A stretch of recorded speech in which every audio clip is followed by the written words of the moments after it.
When I talk on this podcast, there's always something that we face that's like the biggest, roadblock in our life.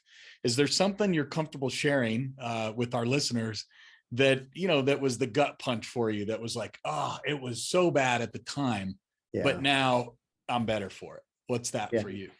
Well, in 1995, this was the biggest gut punch of my life, is that I became the lead pastor of our church that I think I mentioned to you earlier in private conversation. And that literally months after that, my wife shared with me that she was leaving me. And it was like, what? Do we even have serious problems? I just didn't know that. But she was determined to leave. And it was about a year and a half before that issue. I mean, we had everything but the ink on the divorce papers. And our elders at our church just surrounded us. The church at large, believe it or not, did not know what was going on. But I felt like those elders and their wives, they fell on us like Vietnam vets would fall on a grenade, and they took the impact.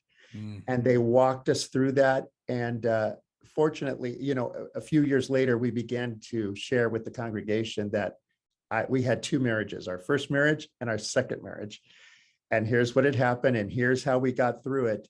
But it definitely was the big and most transforming challenge of our lives. We had two kids from our first marriage, and we have another one from our second marriage. Oh, that's So cool. What a neat yeah. story, man. I love that. I want to ask you one more question, and it's probably obvious. You're in the church, you've been a pastor, you work for the church, and that is what role does faith play in your journey? And I'll be curious of how that rings for you.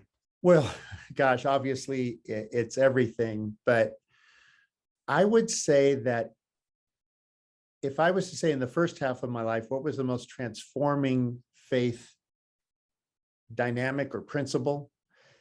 It was moving from the performance plan. I was big on earning it, and going to the surrender plan, just death, burial, and resurrection.